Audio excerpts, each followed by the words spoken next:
Friends, welcome to my channel learn with Kiru.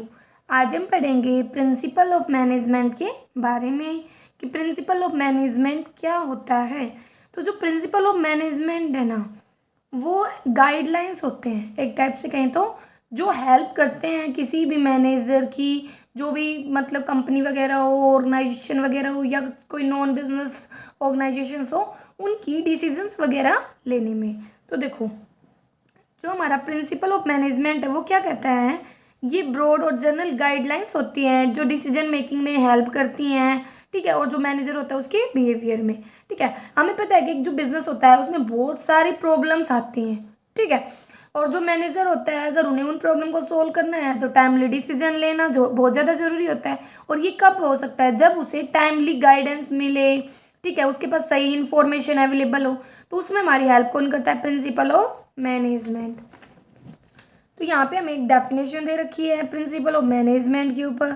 जो principle of management है वो क्या है, एक फंडामेंटल स्टेटमेंट है या ट्रूथ होता है जो गाइड करता है टाइम पर एक्शन लेने के लिए। कहता है कि जो हमारे प्रिंसिपल ऑफ मैनेजमेंट है उसके क्या फीचर्स हैं, या क्या बोल सकते हो क्या नेचर्स, मतलब उसके अंतर्गत क्या क्या क्वालिटीज़ हैं, ठीक है। तो कहता है कि जो प्रिंसिपल ऑफ मैनेजमेंट है वो यूनिवर्सली एप्लीकेबल है। यूनिवर्सल एप्लीकेबल का मतलब होता है कि हर जगह एप्लीकेबल है, चाहे बिजनेस हो चाहे नॉन बिजनेस हो। बिजनेस लाइक एज हो गया इंडस्ट्रीज वगैरह, नॉन बिजनेस हमारे एजुकेशनल इंस्टीट्यूशंस है, गवर्नमेंट ऑफिस है, प्ले ग्राउंड्स वगैरह हो गया, आर्मी क्लब, ठीक है, हर जगह एप्लीकेबल है। एक टाइप से कहें तो अगर हमें हमारी प्रॉब्लम को सोल्व करना है, हमारे ऑब्जेक्टिव को टाइमली अचीव करना है, तो उसमें हमारी हेल्प कौन कर सकता है, प्रिंसिपल ऑफ मैनेजमेंट। ये क्या है, जर्नल गाइडलाइंस होती हैं। जो प्रिंसिपल ऑफ मैनेजमेंट है ना, वो हमारे फिजिक्स केमिस्ट्री के जो प्रिंसिपल होते हैं उनकी तरह से नहीं है कि फिक्स हो, बल्कि ये कैसे होते हैं, ये नॉर्मली गाइडलाइंस की तरह काम करते हैं। एक टाइप से कहें तो जैसे जैसे सिचुएशंस बदलती है ये उसके अकॉर्डिंग खुद को भी बदलते हैं। ये ना प्रैक्टिस और एक्सपेरिमेंटेशन से बनाए जाते हैं। मतलब भाई कोई भी प्रॉब्लम अराइज हुई, उसको हमने देखा, उसके ऊपर एक्सपेरिमेंट किया, फिर हमने उसके रिगार्डिंग समझा सिचुएशंस को कि क्यों अराइज हुई प्रॉब्लम, फिर हमने उसके सॉल्यूशंस को समझा। तो कहता है कि जो हमारे प्रिंसिपल ऑफ मैनेजमेंट है ना, वो इन्हीं से हुई है। मतलब पहले प्रॉब्लम फेस की गई, फिर उस प्रॉब्लम के ऊपर सर्च वगैरह किया गया, फिर उसके सॉल्यूशंस फाइंड आउट किए गए। तो इस तरह से ये बने हैं। फ्लेक्सिबल होते हैं, फ्लेक्सिबल का मतलब होता है डायनामिक, मतलब जो चेंज हो जाए सर्कमस्टांसिस के अकॉर्डिंग। ये ऐसे नहीं है कि मतलब जो हमेशा सेम रहे, जो बदले ना, बल्कि जैसे जैसे सिचुएशंस में बदलाव आते हैं, जैसे जैसे हमारे आसपास की जो भी पॉलिटिकल इकोनॉमिक सोशल चेंजेस आते हैं, उसके अकॉर्डिंग हमारी प्रॉब्लम बदलेंगी, तो उनके अकॉर्डिंग ही हमारे प्रिंसिपल ऑफ मैनेजमेंट भी क्या हो जाते हैं, चेंज हो जाते हैं। ये बिहेवियरल होते हैं, मतलब डायरेक्टली रिलेटेड होते हैं किसी भी वुमेन के बिहेवियर से, ठीक है। क्योंकि जो नॉर्मली हमारी मतलब ऑर्गेनाइजेशन होती है वो उसमें वुमेन जो होता है वो मेन फैक्टर होता है, उसके बिना कोई काम हो नहीं सकता। तो कहता है कि जो प्रिंसिपल ऑफ मैनेजमेंट है वो बेटर रिलेशनशिप एस्टेब्लिश करते हैं जो मैन पावर काम करे ऑर्गेनाइजेशन के अंतर्गत।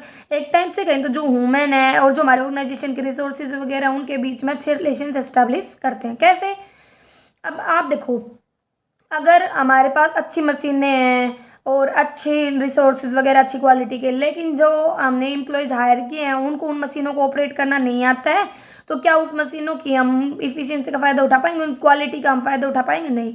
तो यही बोल रखा है कि जो प्रिंसिपल ऑफ मैनेजमेंट है उनके बीच में रिलेशन एस्टेब्लिश करने में हेल्प करता है। ये काज और इफेक्ट के बीच में भी रिलेशन बताता है, मतलब कि किसी भी चीज़ का क्या कारण है और उसके क्या इफेक्ट पड़ रहे हैं। अगर वो चीज़ होती है तो उससे हमारे ऊपर क्या प्रभाव पड़ेगा, मतलब पॉजिटिव होगा नेगेटिव होगा, वो सब बताता है।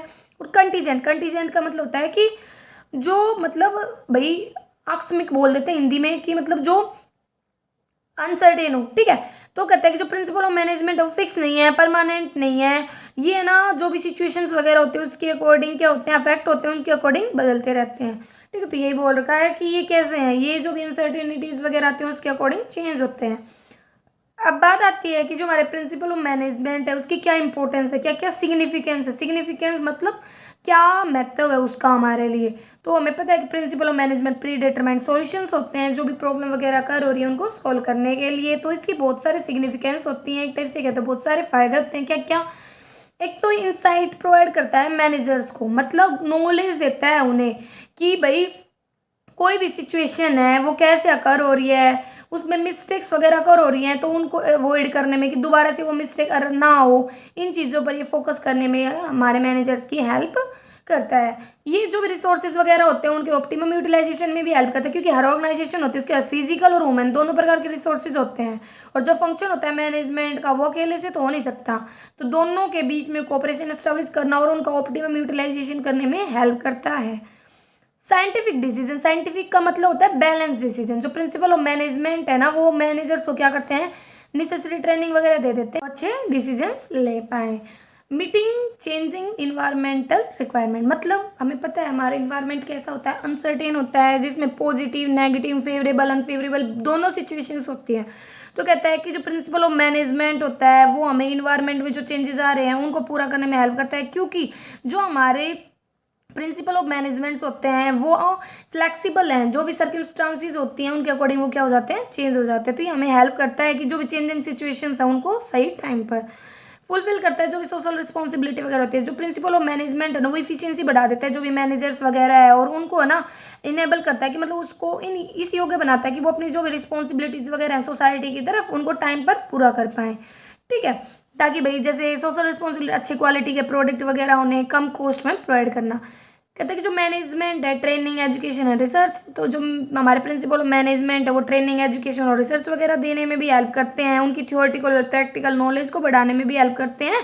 और ये हो कैसे सकता है भाई, रिसर्च वगैरह को बढ़ा करके। अब बात आती है भाई फंडामेंटल प्रिंसिपल ऑफ मैनेजमेंट, तो ये हमारे बता रखा है कि जी ये किसके द्वारा दिया गया था, हेनरी फ्यूल के द्वारा, जो एक फ्रांस के इंडस्ट्रियलिस्ट थे।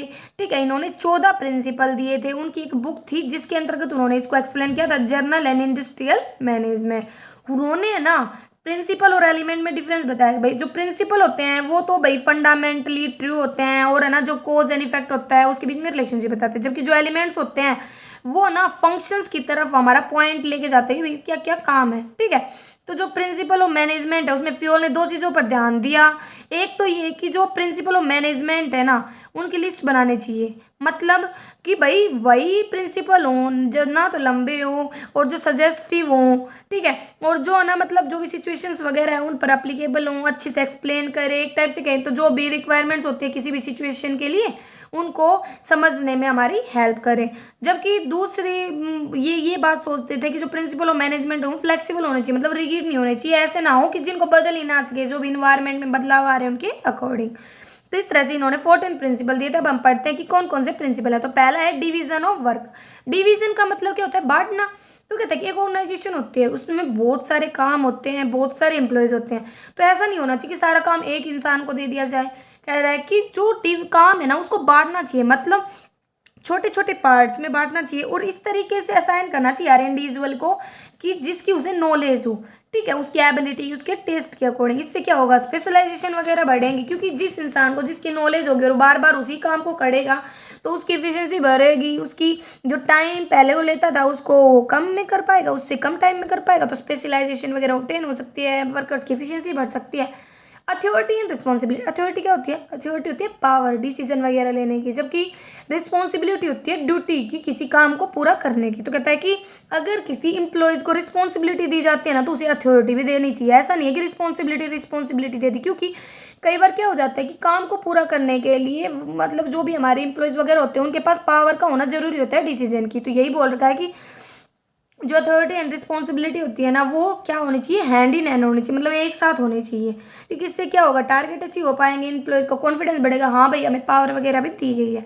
डिसिप्लिन। डिसिप्लिन का मतलब होता है जैसे हमें बोला जाता है भाई डिसिप्लिन में रहो स्कूल में, क्यों बोला जाता है कि जो स्कूल के रूल्स रेगुलेशन उनको फॉलो करो। तो प्रिंसिपल ऑफ मैनेजमेंट में यही बता रखा है कि जो भी ऑर्गेनाइजेशन होती है उसके रूल्स होते हैं, तो जो एम्प्लॉयज़ होते हैं या जो भी एम्प्लॉयर्स होते हैं, सुपीरियर्स होते हैं, सबॉर्डिनेट, उनके लिए ये ज़रूरी होता है कि वो डिसिप्लिन में रहे, मतलब उन रूल्स रेगुलेशन को फॉलो करें, या जो भी एग्रीमेंट की सिचुएशंस है उनको फॉलो करें। ठीक है, इससे क्या होगा, बेटर रेपुटेशन बढ़ेगी, इससे क्या होगा, एफिशिएंसी बढ़ेगी, लेबर मैनेजमेंट रिलेशन अच्छे हो जाएंगे। Unity of command. इसका मतलब ये होता है कि एक पर्सन से ही कमांड मिले अलग अलग एम्प्लॉयज़ का। ऐसा नहीं है कि एक एम्प्लॉयज़ है और उसको कमांड देने वाले 4-5 लोग हैं, तो वो तो कन्फ्यूज़ हो जाएगा कि मेरे को किसका काम करना है, कब करना है। तो यही बोल रखा है कि इस प्रिंसिपल के अकॉर्डिंग जो इंडिविजुअल है ना उसे ऑर्डर मिलने चाहिए एक ही सुपीरियर से टाइम टू टाइम। ठीक है, जिसके लिए वो आंसरेबल हो। जैसे ये राइट अप्रोच बताइए, क्योंकि M1 यहाँ पे हमारा कमांड दे रहा है कि इनको S1 S2 और S3 को, जबकि ये रॉन्ग अप्रोच, इसमें M1 और M2 दोनों ही कमांड दे रहे हैं। तो यहाँ पे एम्प्लॉयज कंफ्यूज हो जाएंगे कि हमें किसके ऑर्डर को फॉलो करना है। ठीक है, तो अगर हमारी यूनिटी ऑफ कमांड होती है तो इससे क्या फ़ायदा होता है, तो इससे कोई कन्फ्यूजन क्रिएट नहीं होती, इफिशियंसी बढ़ती है, सुपीरियर्स की सुबॉर्डिनेट्स की रिस्पॉन्सिबिलिटी वगैरह फिक्स रहती है, अच्छा है एटमोसफियर रहता है जिसमें क्या हो, कोऑर्डिनेटी मतलब कोऑर्डिनेशन वगैरह हो। यूनिटी ऑफ डायरेक्शन मतलब देखो, एक तो होता है यूनिटी ऑफ कमांड जिसमें एक पर्सन से हमें डायरेक्शन मिलती है, कमांड मिलती है, जबकि यूनिटी ऑफ डायरेक्शन का मतलब होता है जब सभी इंप्लॉयज है ना वो एक डायरेक्शन में मूव करते हैं, मतलब जब उनका ऑब्जेक्ट सेम हो जिसको उन्हें अचीव करना है, तो जब वो एक हैंड मतलब वन हैंड और वन प्लान रखे ग्रुप ऑफ एक्टिविटीज़ का सेम ऑब्जेक्टिव के लिए। ठीक है, तो यही बोल रखा है इसमें। इससे क्या फ़ायदा होगा भाई, एडवांटेजेस मिलेगी स्पेशलाइजेशन की, इंक्रीज होगी एफिशिएंसी, ऑब्जेक्टिव अचीव हो पाएंगे, कोऑर्डिनेशन वगैरह स्टैब्लिश होगा। देखो यूनिटी ऑफ कमांड और यूनिटी ऑफ डायरेक्शन में डिफरेंस बता रखा है कि जो यूनिटी ऑफ कमांड होती है उसके अंतर्गत तो क्या होता है कि भाई जो इंप्लॉयज होता है वो ऑर्डर गेट करता है एक मैनेजर से, जबकि यूनिटी ऑफ डायरेक्शन में सिमिलर ऑब्जेक्टिव होते हैं जिसकी तरफ वो अचीव करने के लिए बढ़ते हैं। जबकि एम क्या होता है यूनिटी ऑफ कमांड का, इसका एम होता है ड्यूल सबॉर्डिनेशन, और जबकि इसका होता है कि जो भी एक्टिविटीज़ है ओवरलैप हो रही है मतलब बार बार हो रही है उनको रोकना।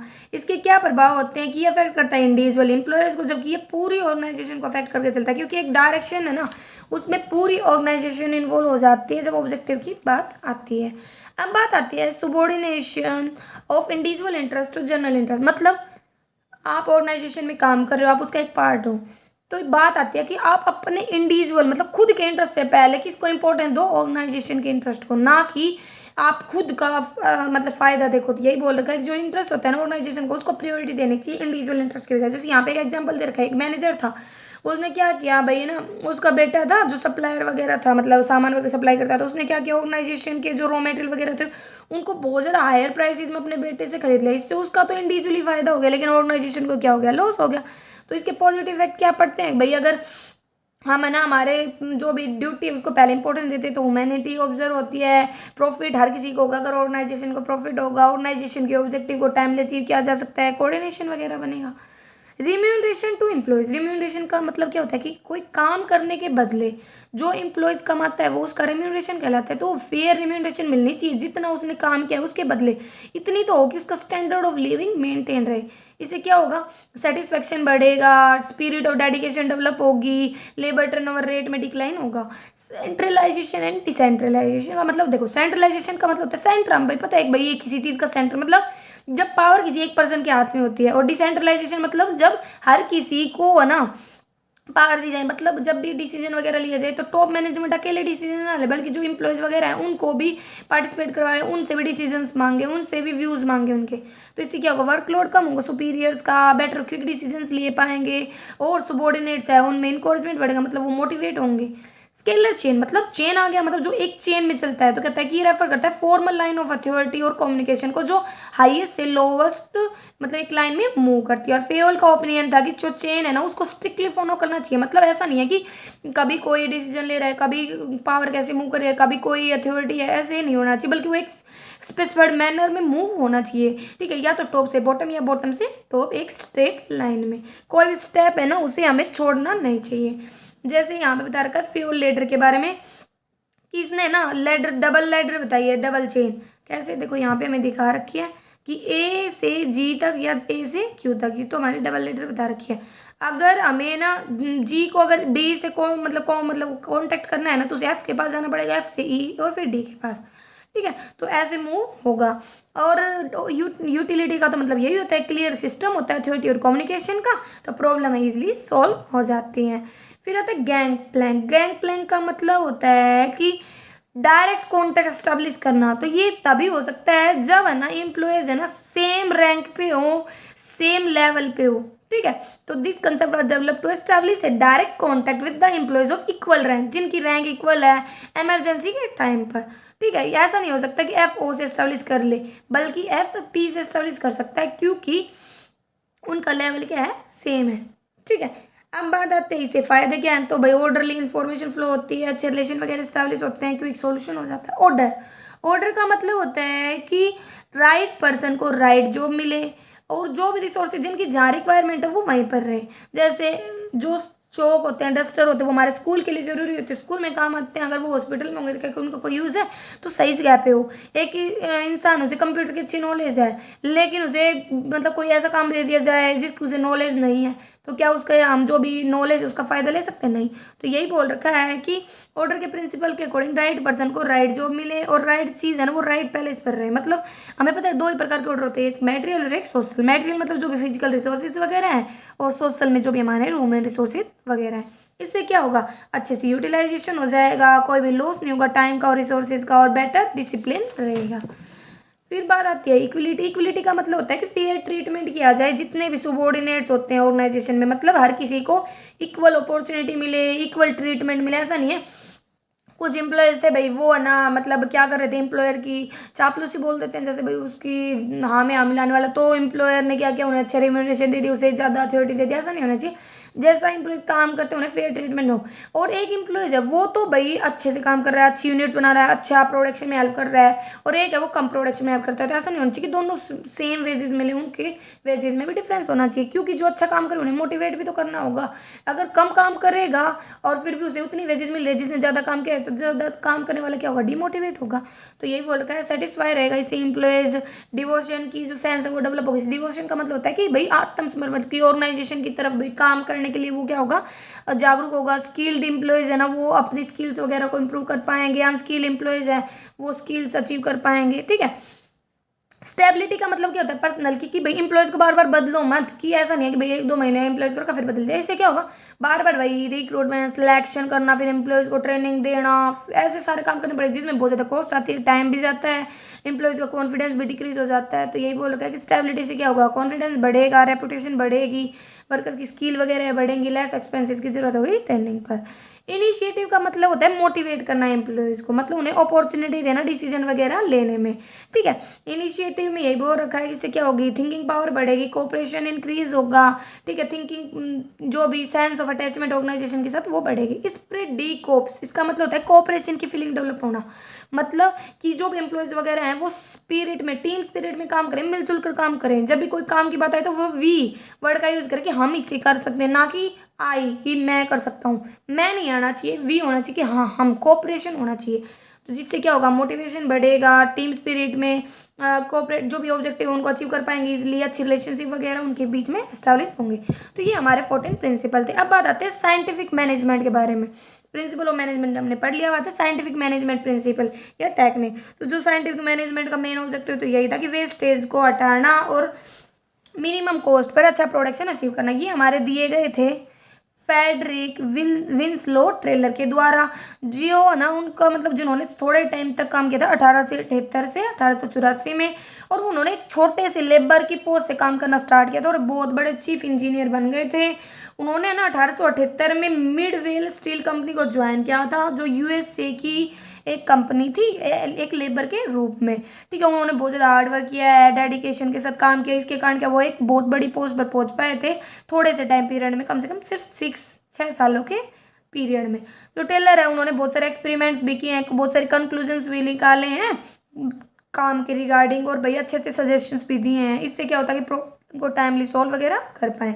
जो टेलर है उसके बारे में बता रखा है कि उन्होंने ना बेथ लैम्प स्टील वर्क्स में काम किया, मतलब कोई कंपनी थी उसमें 1901 तक काम किया है। उसके बाद उन्होंने ना सर्विस देना स्टार्ट कर दिया था मैनेजमेंट कंसल्टेंट के रूप में। 1903 में बोल रखा है कि उनकी एक रिसर्च पेपर भी पब्लिश हुआ था जिसका नाम था सोप मैनेजमेंट, और 1911 में उनकी प्रिंसिपल ऑफ साइंटिफिक मैनेजमेंट के नाम से बुक भी आई थी। ठीक है। जिसमें उन्होंने भाई अपना जो भी एक्सपीरियंस है प्रिंसिपल वगैरह उनके बारे में बताया था। उनकी डेथ हो गई थी 1915 में। अब बात आती है साइंटिफिक मैनेजमेंट की मीनिंग के बारे में। तो साइंटिफिक मैनेजमेंट क्या है भाई? किसी भी काम को साइंटिफिकली काम करने की जो थिंकिंग होती है वो हमारी क्या कहलाती है? Scientific management. मतलब इसमें क्या होता है कि जो ट्रेडिशनल अप्रोच होता है उसको इग्नोर किया जाता है, और नए नए मेथड्स वगैरह जो साइंटिफिक अप्रोचेज वगैरह उनको अपनाया जाता है पुराने जो भी मेथड थे उनकी जगह पे, ताकि जो काम है उसको अच्छे से किया जा सके। कोई भी एक डेफिनेशन की जा सकती है कि साइंटिफिक मैनेजमेंट वो एक्ट है जिसमें हम जान सकते हैं एग्जैक्टली हमें ना क्या करना चाहिए, मतलब व्हाट यू वांट, और मतलब क्या चाहते हो, मैन टू डू क्या करना है, and seeing it to it that they do it in the best and cheapest way, कि इसको अच्छे और सस्ते तरीके से मतलब कम लागत में अचीव किया जा सके। क्योंकि जो डेफिनेशन होती है हमें उसी तरह से लिखनी होती है जिस तरह से दी गई है। तो ये FW की डेफिनेशन थी।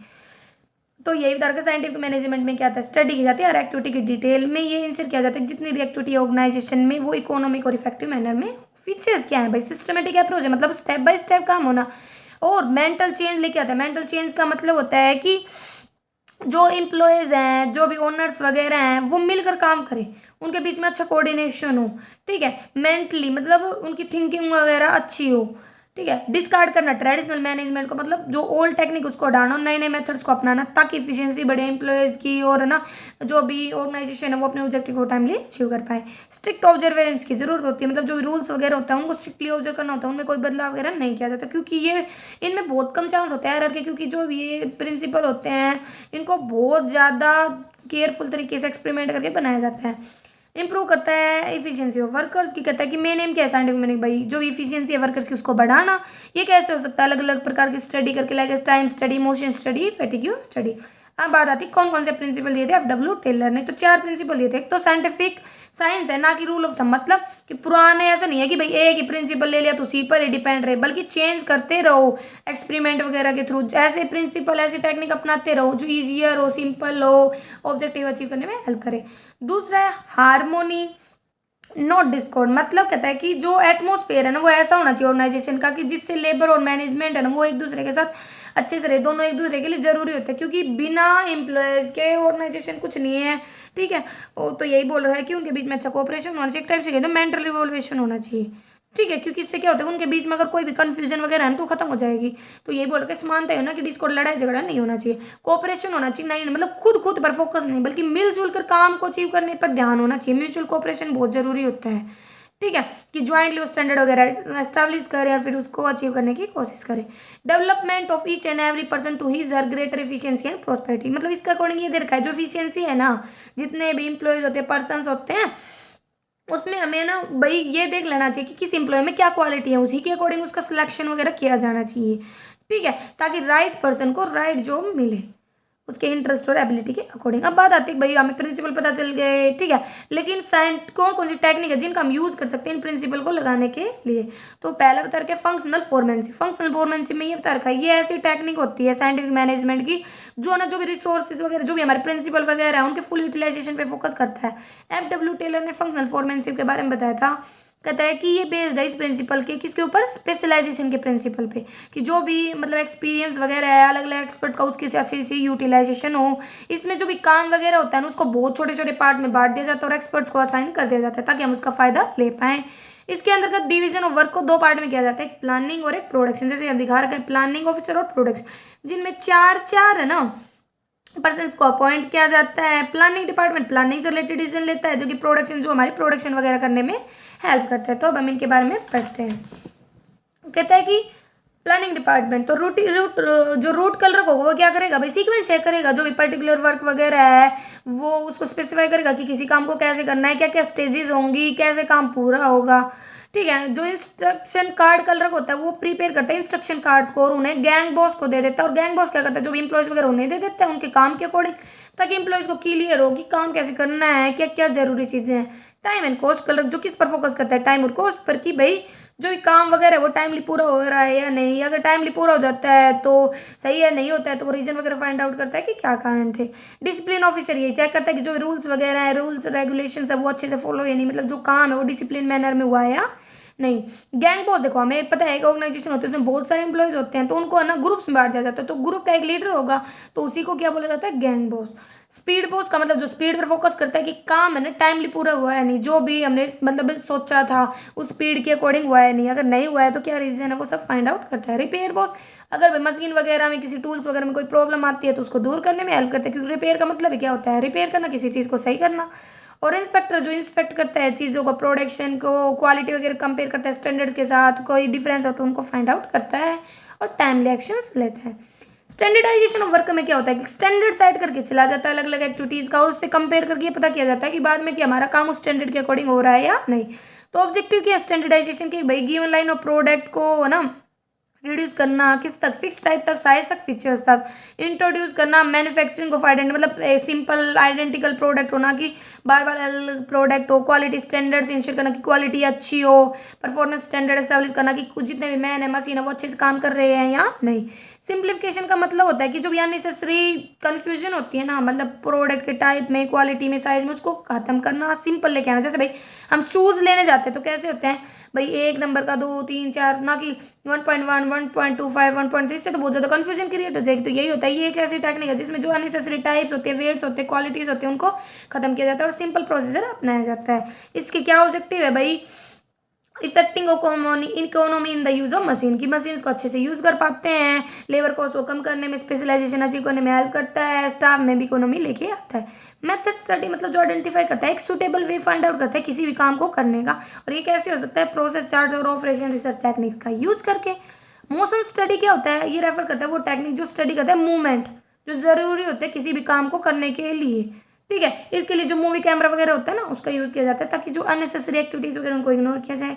टाइम स्टडी में मतलब जो भी स्टैंडर्ड टाइम चाहिए किसी भी काम को करने के लिए, उसको फाइंड आउट किया जाता है, उसके ऊपर स्टडी की जाती है। इसमें एक स्टैंडर्ड टाइम सेट करके चला जाता है कि, और ये स्टैंडर्ड टाइम कैसे सेट किया जाता है कि भाई अलग अलग जो एम्प्लॉयज होते हैं उन्हें काम पर लगाया जाता है, फिर एक्सपेरिमेंट किया जाता है कि भाई कितने काम में, कितने एवरेज टाइम में कोई काम पूरा हो सकता है। फैटिग स्टडी मतलब ये बताता है कि कितनी ड्यूरेशन या फ्रीक्वेंसी होनी चाहिए, कितने कितने काम के बाद हमें एम्प्लॉयज़ को रेस्ट देना चाहिए, उन्हें रेस्ट का पीरियड देना चाहिए, क्योंकि रेस्ट करने के बाद वो रिफ्रेश माइंड से अच्छे काम कर पाएंगे, फुल कैपेसिटी से काम कर पाएंगे, क्योंकि थका हुआ इंसान इतने अच्छे से काम नहीं कर सकता जितना एक इंसान जो अच्छी एनर्जी से, अच्छे पीस ऑफ माइंड से कर सकता है। फिर आती है डिफरेंशियल वेज सिस्टम। इसका मतलब होता है कि भाई जो भी एम्प्लॉयज़ वगैरह होते हैं ना, उनको वेजेस देने चाहिए उनके काम के अकॉर्डिंग, ना कि उन्होंने कितने टाइम तक काम किया उसके अकॉर्डिंग नहीं, बल्कि भाई टाइम स्पेंड करने आए वो तो कोई बेनिफिट नहीं देगा ऑर्गेनाइजेशन, हाँ, लेकिन उन्होंने कितनी यूनिट्स बनाई हैं, कितना योगदान दिया, कितना कॉन्ट्रीब्यूशन किया किसी भी ऑर्गेनाइजेशन के ऑब्जेक्ट को अचीव करने, काम को करने में, उसके अकॉर्डिंग होना चाहिए। इससे एक टाइप से वो एफिशिएंट और इनएफिशिएंट एम्प्लॉयज़ के बीच में डिफरेंस कर पाएगा, ठीक है। तो जो एम्प्लॉयज़ भाई एक स्टैंडर्ड सेट करके चलो, जो एम्प्लॉय जो स्टैंडर्ड के अकॉर्डिंग अगर टाइम मतलब काम को पूरा कर देता है तो उसे हायर वेजेस दो, और जो नहीं करता है उन्हें लो वेजेस दो। मेंटल रिवॉल्यूशन एक टाइप से कहते हैं, इससे जो मैनेजमेंट होते हैं, वर्कर्स होते हैं, उनके बीच में उनके जो भी थिंकिंग होती है उसमें बदलाव करना एक दूसरे की तरफ, इससे माइंड सेट में बदलाव किया जाता है जो एम्प्लॉयज़ होते हैं, वर्कर्स होते हैं, ताकि कॉन्फ्लिक्ट वगैरह ना हो एम्प्लॉयज़ में, अच्छे से काम वगैरह हो, प्रोडक्शन बढ़े, प्रॉफिट बढ़े, क्योंकि जब लड़ाई झगड़े होते हैं ना तो कोई भी ऑर्गेनाइजेशन अच्छे से मूव नहीं कर पाते। अब हमने टेलर और फ्यूल दोनों के बारे में पढ़ा, तो क्या क्या इनके बीच में समानताएं हैं, मतलब सिमिलरिटीज, और क्या क्या डिफरेंसेस है वो पढ़ते हैं। तो दोनों ही मैनेजरल प्रॉब्लम को सोल्व करने में हेल्प करते हैं एक्सपीरियंस और एक्सपेरिमेंटेशन से। दोनों ही प्रैक्टिकल एस्पेक्ट्स पर फोकस करके चलते हैं, मतलब काम की रियलिटी पर, मतलब जो प्रैक्टिकल एस्पेक्ट्स पर ज़्यादा से ज़्यादा ध्यान देते हैं, सजेशंस वगैरह देते हैं, इंप्रूवमेंट करने में हेल्प करते हैं, और गुड इंडस्ट्रियल रिलेशन एस्टेब्लिश करने पर ध्यान देते हैं। लेकिन कुछ डिफरेंसेस भी हैं। क्या क्या है देखो, क्या क्या डिफरेंसेस हैं कि जो हमारा टेलर है वो तो किससे रिलेटेड है, प्रोडक्शन एक्टिविटीज से, जो फैक्ट्री एरिया वगैरह है। फ्यूल ने किस पर ध्यान दिया था, हायर लेवल मैनेजमेंट पे। जो टेलर है उसमें तो यूनिटी ऑफ कमांड को फोकस किया नहीं गया है, जबकि फ्यूल है वो स्ट्रिक्टली फॉलो करके चलता है। ये तो स्पेशल सिचुएशन में अप्लाई होता है टेलर अप्रोच, जबकि जो हमारा फ्यूल है ये यूनिवर्सली अप्लाई है, बिजनेस हो चाहे नॉन बिजनेस हो। जो टेलर होता है वो एस्टैब्लिश करके चलता है principle of scientific management, observation और एक्सपेरिमेंटेशन से, जबकि ये यूनिवर्सल ट्रूथ से। इसका मेन फोकस किस पे होता है भाई, सिंप्लीफिकेशन पे, टाइम का स्टडी और मोशन स्टडी पे, जबकि ये होता है कि भाई पूरी तरह से, मतलब जो एडमिनिस्ट्रेशन है वो अच्छे से हो, अलग अलग प्रिंसिपल्स को चेंज करके। ये साइंटिफिक है, ये प्रोफेशनल है नेचर में, ये साइंटिफिक मैनेजमेंट है, और ये जर्नल थिंकिंग होती है जो भी हमारे एडमिनिस्ट्रेशन वगैरह होती है। तो इस तरीके से अलग अलग प्रिंसिपल वगैरह दिए गए हैं जिनका हम यूज़ कर सकते हैं अच्छे से मैनेजमेंट वगैरह को करने में। अगर आप पहली बार मेरे चैनल पे हैं तो इसे सब्सक्राइब करें, लाइक करें और शेयर करें। अगर आपको कोई भी कन्फ्यूजन है तो आप कमेंट करके पूछ सकते हैं। Thank you.